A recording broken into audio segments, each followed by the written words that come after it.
Oke, guys, kita masuk ke soal esai. Nah, nomor satu, langsung saja. Untuk mengetahui apakah nilai ujian tengah semester dan ujian akhir semester mahasiswa PKN instan secara umum memiliki perbedaan, di mana nilai UTS lebih besar daripada nilai UAS untuk setiap semesternya. Dilakukan penelitian mengenai perbedaan nilai UTS dan UAS mahasiswa setiap semester. Adapun rata-rata nilai mahasiswa PKN instan selama 7 semester sebagai berikut. Nih, kita lihat di sini teman-teman dari data-datanya ya. Itu ada nilai UTS dan nilai UAS. Nah, jadi kan sampelnya itu yang diambil itu kan nilai UTS dan UAS. Itu kan data yang sebelum dan sesudah ya. Jadi datanya itu saling berpasangan. Ini bisa dikatakan seperti itu. Kita tahu kalau misalkan data nilai UTS dan UAS ini saling berpasangan. Karena dia kayak saling berkaitan gitu. Di UTS-nya dapat segini, terus kemudian dia belajar lagi misal. Terus di UAS-nya dapat bagus. Nah, itu kan nilainya saling berkaitan antara nilai UTS dan UAS. Nih, perbedaan nilai UTS dan UAS mahasiswa. Kemudian dari soalnya itu dengan confidence level atau tingkat kepercayaan ini ya. Kalau tingkat kepercayaan 90% berarti kan alfanya 10%, ya kan? Ya. Apakah rata-rata nilai UTS mahasiswa PKN kan lebih tinggi daripada nilai UAS-nya? Oke. Ini untuk kita cari tahu dulu. Berarti klaim itu juga bisa berupa pertanyaan ya. Atau ini kita mau membuktikan ini dulu. Klaim. Apakah rata-rata nilai UTS mahasiswa PKN instan lebih tinggi dari UAS-nya? Berarti U1 lebih tinggi, berarti lebih besar dari U2. Nah, jika rata-rata nilai UTS mahasiswa lebih tinggi dari nilai UAS-nya, maka dosen mungkin perlu mengadakan rapat kurikulum dari hasil poin A, apakah rapat tersebut perlu dilakukan? Nah, kita melakukan uji dulu nih. Nah, ini kalau misalkan terbukti U1 atau rata-rata nilai UTS itu lebih bagus daripada nilai UAS, nanti keputusannya akan dilakukan rapat gitu ya. Nah, kita cari dulu nih caranya.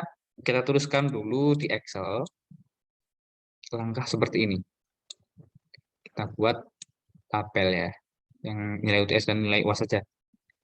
Oke, terus masuk ke menu data analisis ya di sini. Kemudian pilih yang t-test, yang pair to sample for means, karena datanya berpasangan. Oke, tekan OK. Untuk range satunya nilai UTS, ini ke apa sih balik-balik, terus nilai UAS. If displacement difference isi 0, kemudian ini centang levels, alpha 0,05. Output range bisa taruh di sampingnya, bisa taruh di sheet baru ya, bebas. Ini sheet baru aja ya. Oke, ini dapat langsung fokus ke t-statnya atau langsung ke p-value-nya ya. Kita yang bawah sini. Ini sama kan kayak hasilku tadi. Oke. Oke, langsung saja lihat ke bagian p-value-nya teman-teman. Biar nggak lama-lama ya. Di sini karena tadi tandanya kan ini tandanya kan lebih dari gitu. Ya, jadi pakai apa teman-teman ininya? Ya, satu sisi. Ingat, tadi sudah aku jelaskan satu sisi atau one tail ya, one tail. Cari nih one tail yang P. PVP itu melambangkan P value ya. Kalau T itu T kritis. Kalau ini T stat atau T hitung. Ini T tabel ya. Nah, kita cari P value-nya yang one tail karena kita pakai simbolnya seperti ini. One tail dapat 0,10969. Oke. Terus kemudian eh, kita bandingkan alfa ini dengan alfa. Kita bandingkan P value ini dengan alfa. Alfanya tadi 10%. Berarti 0,1. Kalau ini 0,109. Berarti ini kalau dibuatkan berarti kan 0,12. 0,12 dibandingkan dengan 0,10. Ya, tentu banyak 0,12, ya kan? Berarti alfa lebih besar dari p-value lebih besar dari alfa. Sorry. P-value-nya yang ini. Ini alfanya. Simpulannya akan file to reject karena p-value lebih besar dari alfa. Yang artinya ini mu d itu sama dengan mu delta ya guys. Artinya rata-rata 1 dikurangi rata-rata 2 itu apakah sama dengan 0 atau tidak. Kalau di sini kan tadi kan tandanya pengennya nilai UTS itu apakah lebih besar daripada nilai UAS, ya kan? Itu kalau misalkan kita buat mu, itu kan mu UTS dikurangi mu UAS sama dengan lebih dari 0. Karena dianggap mu UTS atau rata-rata nilai UTS itu lebih besar daripada rata-rata nilai UAS. Dapat paham ya? Jadi kita buat hipotesisnya seperti ini. Yang atas itu mu delta sama dengan 0. Yang artinya rata-rata UTS dan rata-rata UAS itu sama. Kalau dikurangkan 0, ya kan hasilnya. Nah, kalau yang misalkan lebih tinggi UTS, berarti kan rata-rata UTS dikurangi rata-rata UAS masih banyak, masih ada sisanya tuh. Atau masih lebih dari 0, ya kan?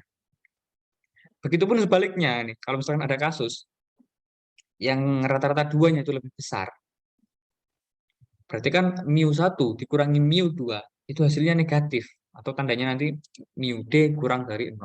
Itu kalau misalkan ada kasus yang seperti itu. Itu ya. Jadi dapat dipahami ya, ini dapat dari mana, ini dapat dari mana. Oke. Karena ini tadi file to reject, maka kesimpulannya adalah mu D sama dengan 0. Atau kita ambil yang hipotesisnya H0.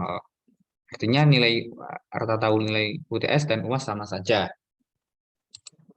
Ya kan? Sama saja kan? Karena mu deltanya sama dengan 0.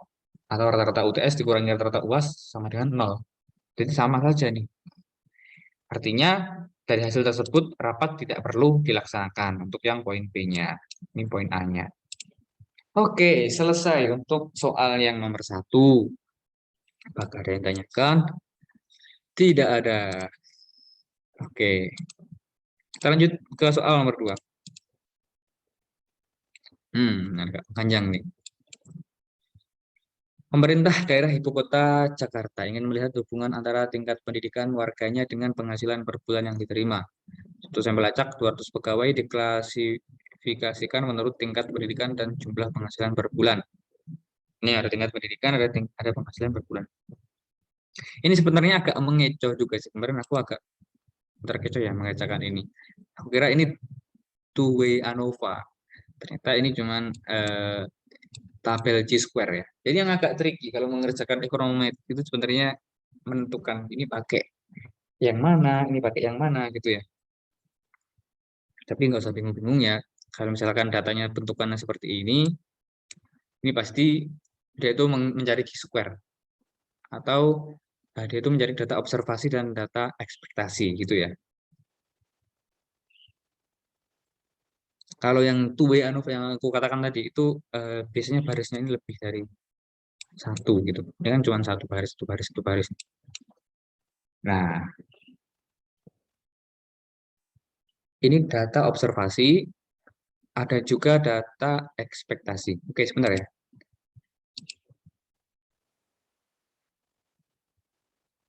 Nah, di sini datanya itu diambil sampel acak terus pegawai.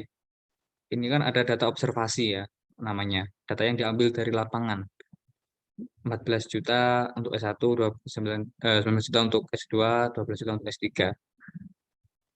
Kemudian dilakukan uji hipotesis pada tingkat signifikan 10%.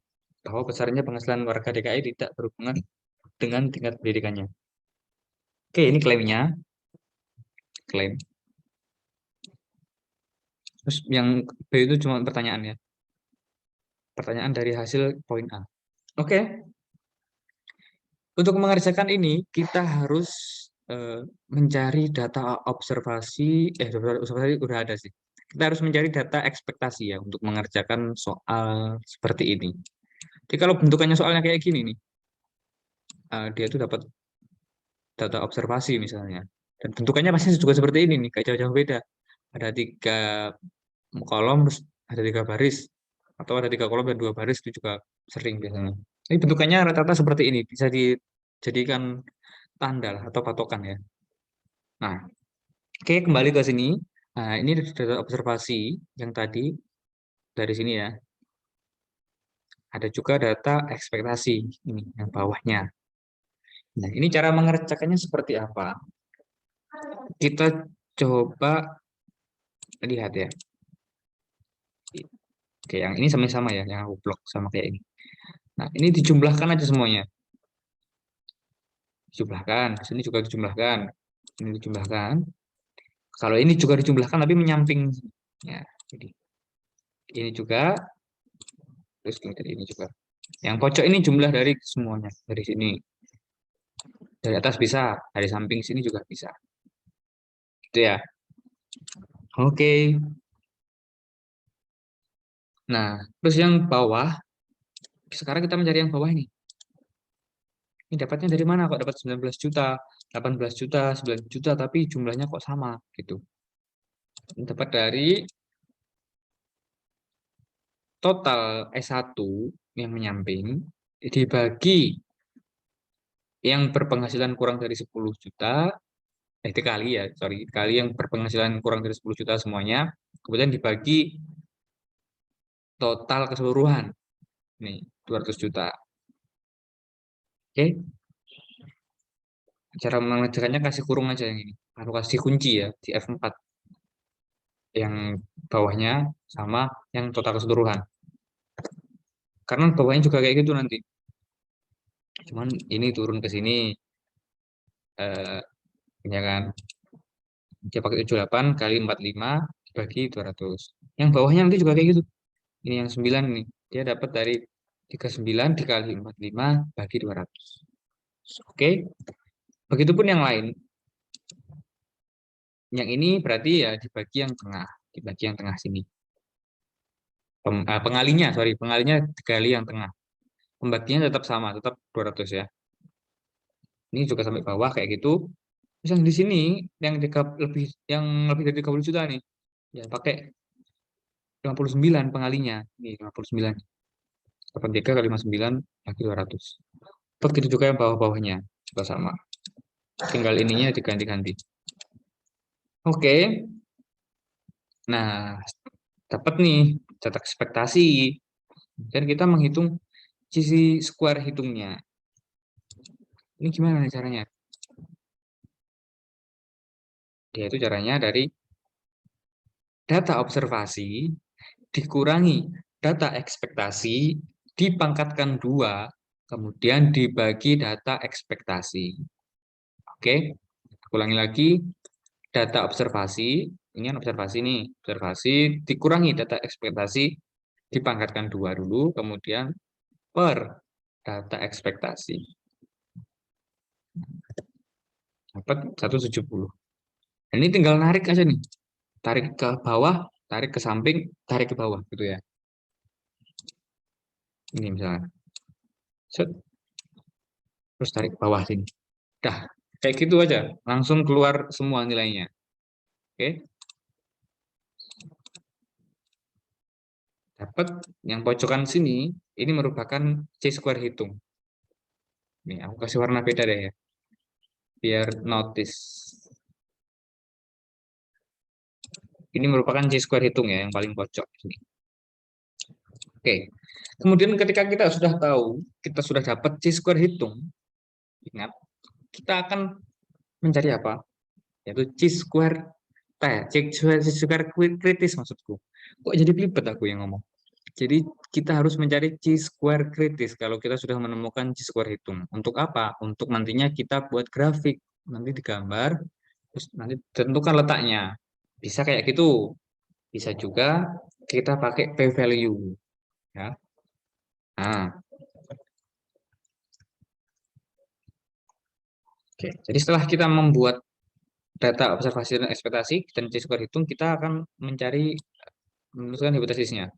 Oke, ini aku hapus dulu deh. Nih, tadi kan hipotesisnya besaran penghasilan tidak berhubungan dengan tingkat pendidikan. Itu original klaimnya. Terus H1-nya besaran penghasilan saling berhubungan dengan tingkat pendidikan. Intinya untuk H0 itu patennya itu tidak berhubungan ya. Terus kalau yang H1 itu saling berhubungan. Itu patokannya ya. Ini nggak bisa berubah. Ini nggak bisa berubah. Yang berubah itu klaim, original klaimnya. Tinggal nanti kalimat di soalnya itu seperti apa. Apakah kalimat di soalnya itu sesuai dengan H1 atau H0. Tapi untuk kalimat tidak berhubungan dan saling berhubungan, ini tetap. Jadi H0 ini pasti tidak berhubungan. Kalau H1 itu saling berhubungan. Ini sama juga dengan yang telah kita pelajari sebelum ini. Kan kalau H0 itu pasti sama dengan, kalau yang H1 itu tidak sama dengan, atau lebih ke dari atau kurang dari, gitu kan. Kalau di sini, kalau di Chi-square test atau di materi yang ini, itu H0-nya itu pasti tidak berhubungan, H1-nya saling berhubungan. Yang berubah nanti tergantung original klaimnya. Nah, kalau kita lihat nih di sini, coba lihat lagi. Original klaimnya kan menyatakan bahwa besarnya penghasilan warga DKI tidak berhubungan dengan tingkat pendidikannya. Itu kan klaim yang ingin diuji. Jadi itu sesuai dengan H0. Makanya aku pilih H0-nya itu sebagai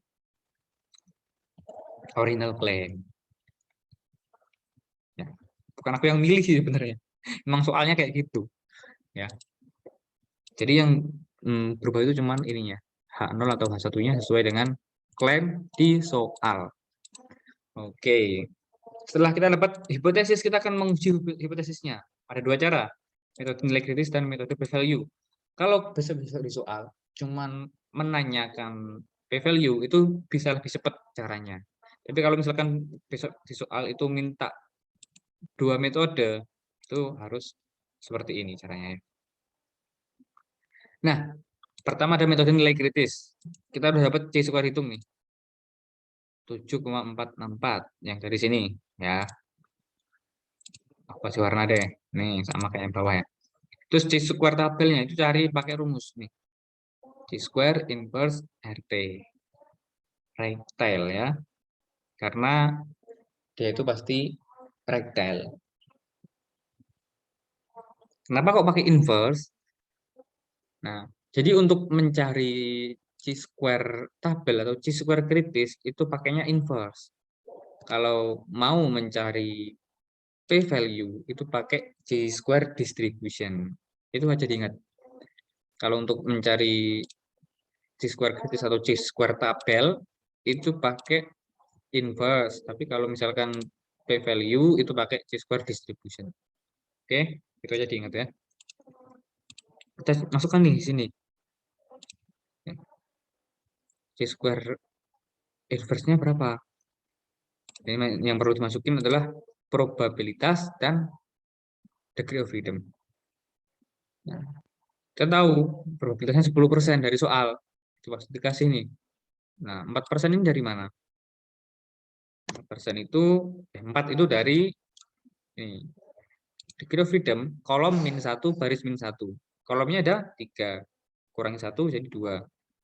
Barisnya ada 3. Dikurangi 1 jadi 2. Jadi 2 dikali 2 sama dengan 4. Kayaknya SD. Oke, nah SD kelas 2. 2 kali 2. Oke, tinggal masukkan dapat nilai 7,779. Setelah itu kita bandingkan. Ternyata chi-square-nya itu, chi-square hitungnya itu kurang dari chi-square tabel. Yang mana kalau kita gambar,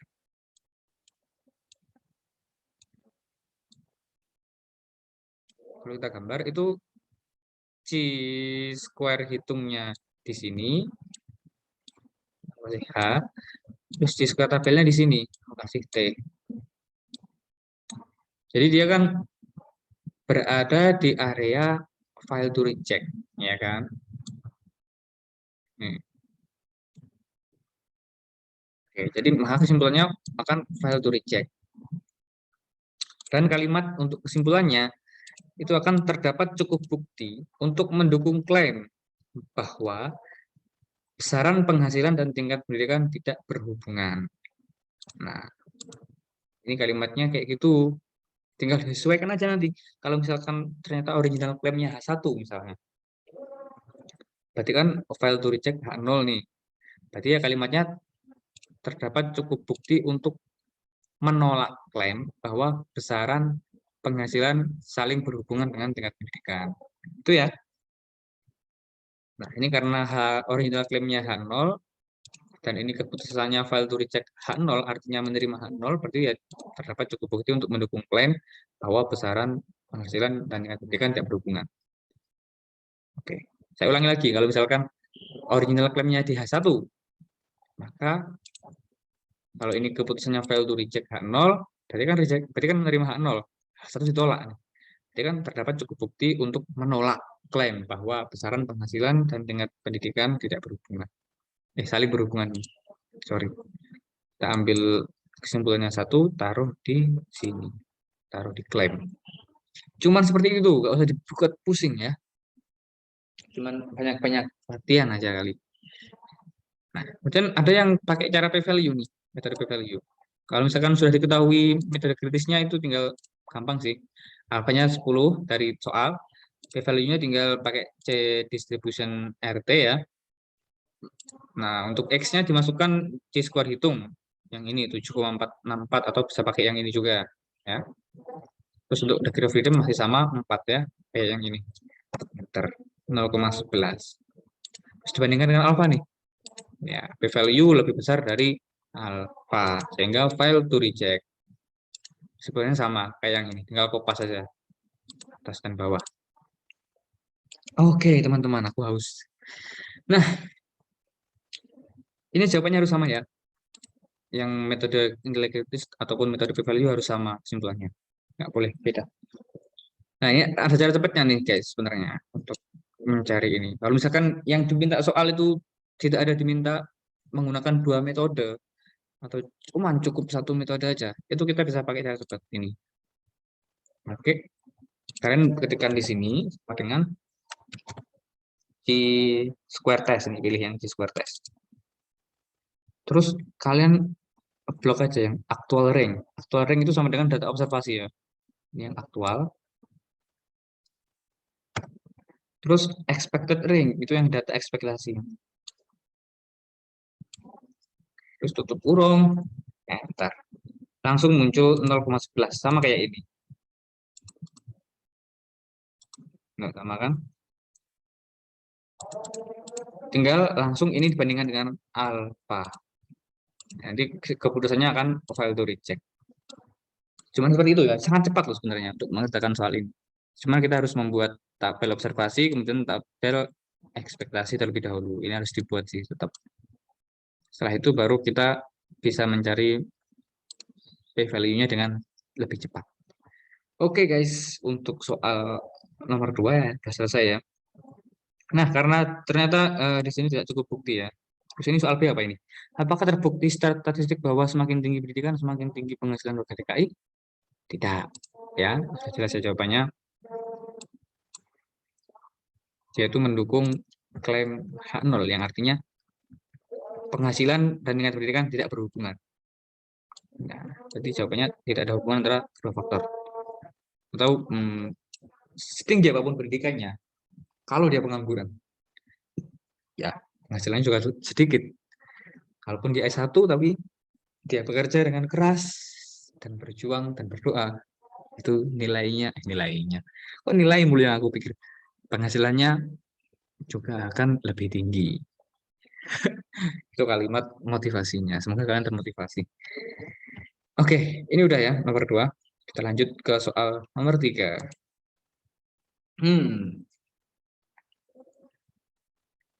Nah, soal nomor 3 ini sebelum penelitian dilakukan untuk mengetahui hubungan antara besarnya pendapatan dan besarnya tabungan dari penduduk suatu kota, untuk maksud tersebut dilakukan penelitian terhadap 11 orang penduduk yang dipilih secara acak sebagai sampel. Hasil penelitian sebagai berikut, pendapatan dan tabungan. Oke, soalnya pertama buat diagram pencar dari data di atas. Kemudian ujilah korelasi antara X dan Y pada alfa 5%. Buatlah persamaan regresi antara X dan Y. Interpretasikan persamaan regresi yang didapatkan. Oke, ini bisa dilakukan dengan sekali klik. Setelah kita membuat tabel seperti di soal ya. Oke, pertama kita buat tabel dulu sama kayak ini yang di soal. Selesai. Sama kan kayak ini. Nah, kemudian kita menentukan dengan logika kita. Mana yang menjadi X, mana yang menjadi Y. Dan ini tidak boleh terbalik ya. Sekali lagi, ini tidak boleh kebalik ya. Mana yang X, mana yang Y. Nah, yang X itu apa? Yang X itu variabel independen. Yang Y itu variabel dependen atau variabel yang dipengaruhi. X itu variabel yang mempengaruhi, Y yang dipengaruhi. Mungkin aku tulis sekali ya. X mempengaruhi Y. Y dipengaruhi. Kalau kita lihat nih, pendapatan dan tabungan. Ini bagaimana nih? Apakah pendapatan mempengaruhi tabungan atau tabungan mempengaruhi pendapatan? Nah, kalau dipikir-pikir ya jelas tabungan, ya jelas pendapatan yang mempengaruhi tabungan ya. Semakin besar pendapatannya, maka tabungannya juga semakin besar. Ya, kalau dia hemat sih, kalau dia foya-foya, terus ya tabungannya tetap nol. Cuma kalau kita pikir secara normal ya, secara logika normal, itu akan pendapatan mempengaruhi tabungan. Jadi X-nya pendapatan, Y-nya tabungan. Oke, setelah kita mendapatkan itu, kita akan melakukan data analysis untuk mendapatkan hasil seperti yang di samping ini. Ya, caranya sangat gampang. Tunggu dulu. Kita disuruh membuat scatter plot nih dari data di atas. Ya, kita masuk ke insert. Gak tahu ya ini scatter plot kalau misalkan soalnya dalam bentuk apa itu namanya? Kalau soalnya dalam bentuk esai ya, itu bagaimana gambarnya? Kayak gini ya gambarnya. Ini kalau mau dibuat scatter plot ya, aku taruh di sini deh. Tada. Oke, kalian mau kalau mau membuat estetik ya silahkan diubah sendiri ya. Nah, inilah kayaknya lebih bagus ini. Oke, ini jawaban yang A ya. Oke, kita lanjutkan. Tadi kan kita mau melakukan data analisis ya. Untuk menjawab soal B, C, dan D itu kita bisa melakukan dengan satu kali klik.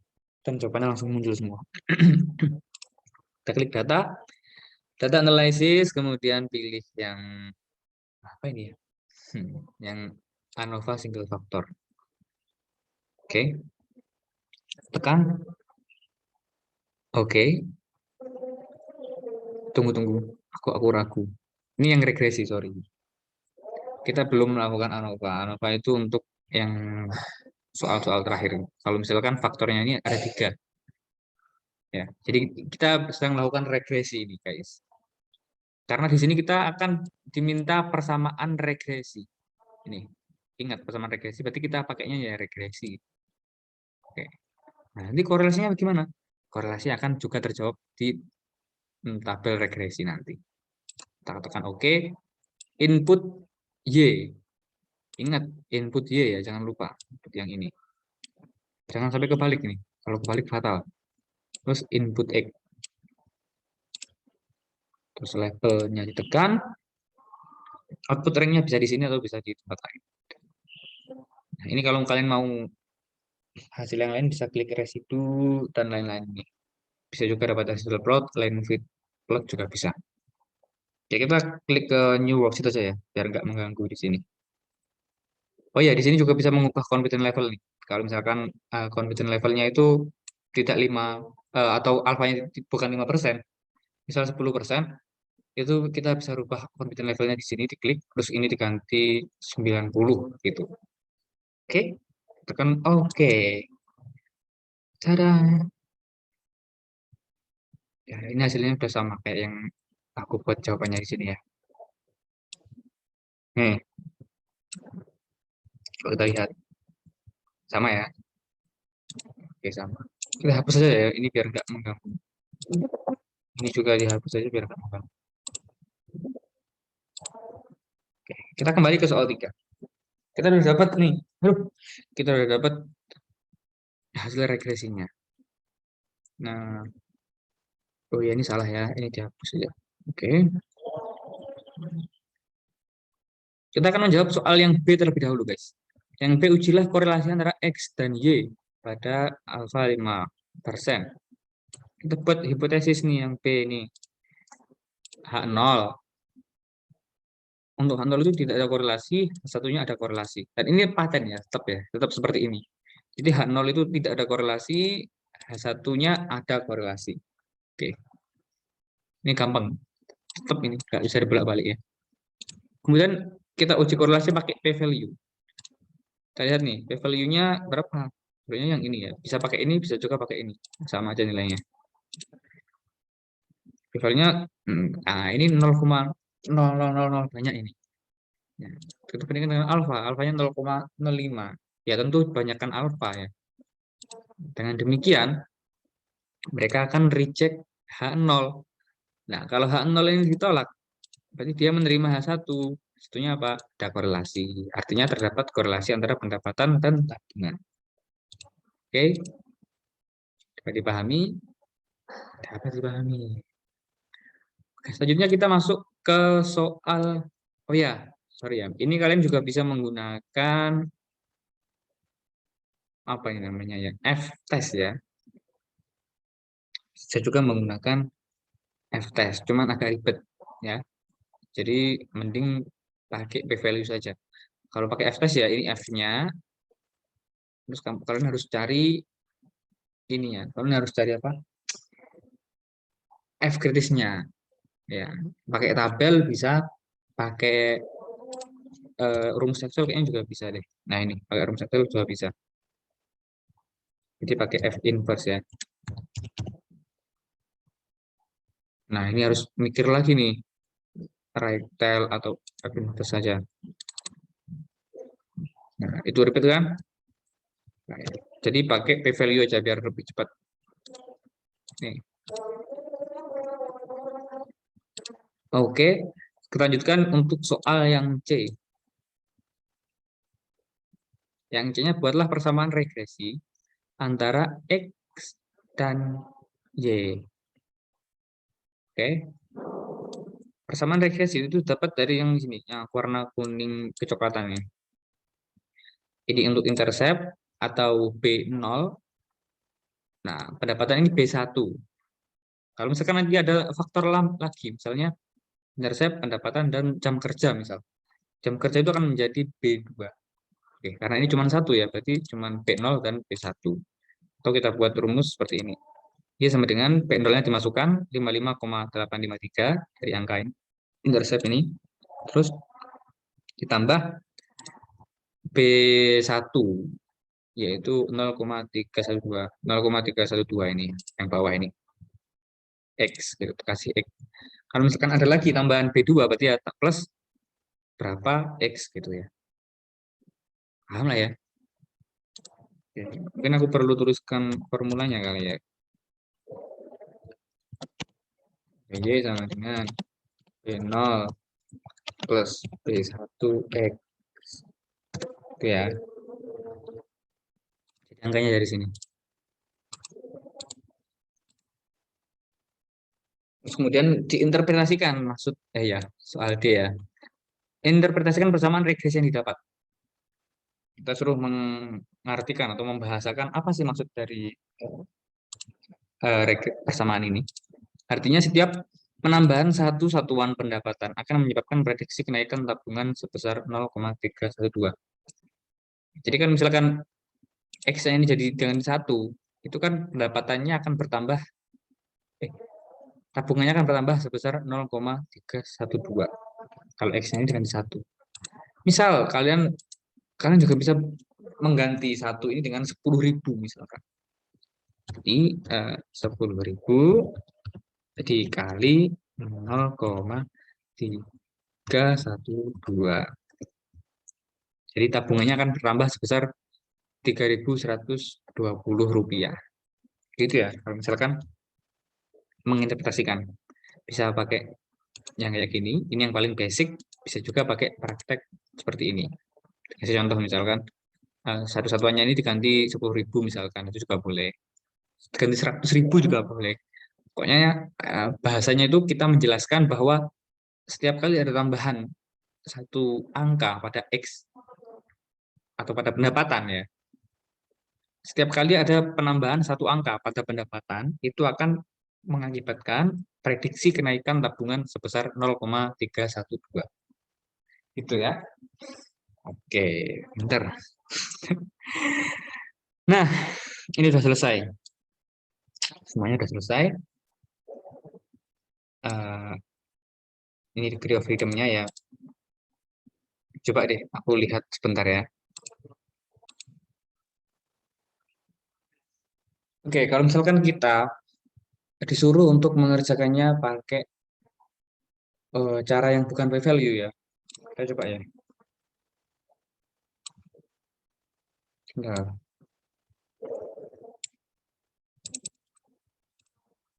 Maka di sini kita akan mencari uji T ternyata guys, bukan F ya. Kita pakai T-test ya. Sorry, aku salah tadi. T-test. Atau kalau di sini kita pakainya itu multiple R ya guys. Nilai dari multiple R. Kemudian kita bandingkan dengan T tabel atau T hitung ya. Ini cari di tabel A6. 6. Kasih keterangan deh. N-nya sama dengan, dilihat di sini, observasi itu ada di sini nih, 11 berarti ya. Nih, N itu sama dengan observation. Ini, N-nya 11, terus alfa, alfanya di soal berapa ya tadi? Alfanya 0,05.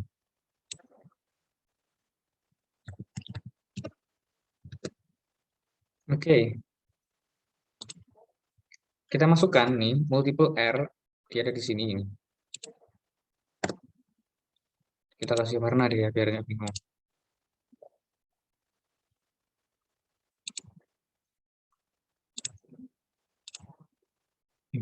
Ini aku kasih warna juga nih. Jumlah N. Ya, biar nggak bingung ya. Oke, terus tabelnya, T-tabel, ini kita cari di tabel A6 ya. Tabelnya yang ini. Ini tabelnya, tabel A6 nih. Kita cari yang berapa tadi? N-nya 11, N 11, alfa 0,05. Dia dapat 0,602. 0,602.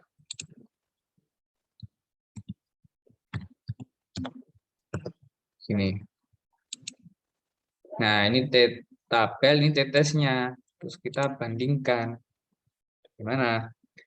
Ya,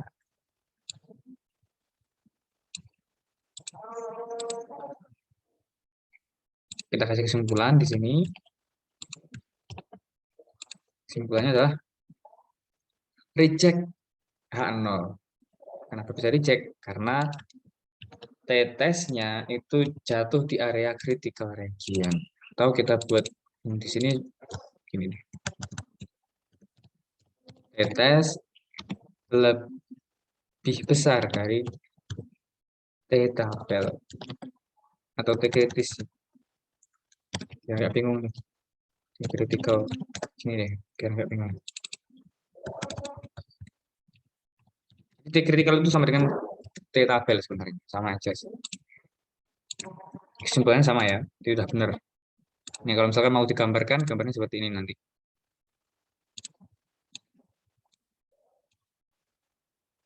Ini terus T kritisnya itu 0,602. Ini aku kasih keterangan C ya. Kritis Terus garis kita itu ada di sini. Ini tes. Oke, dengan ini dia kan berada di area critical region. Makanya dia reject H0. Oke, seperti itu ya, dapat dipahami ya. Oke, dapat dipahami.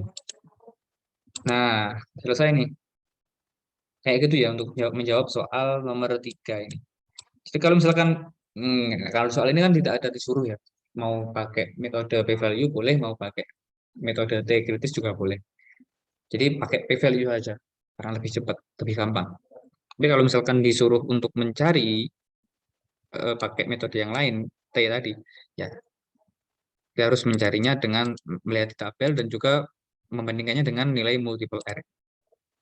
Oke, kalau ditanya korelasinya bagaimana, ini kalau korelasinya kuat, ini.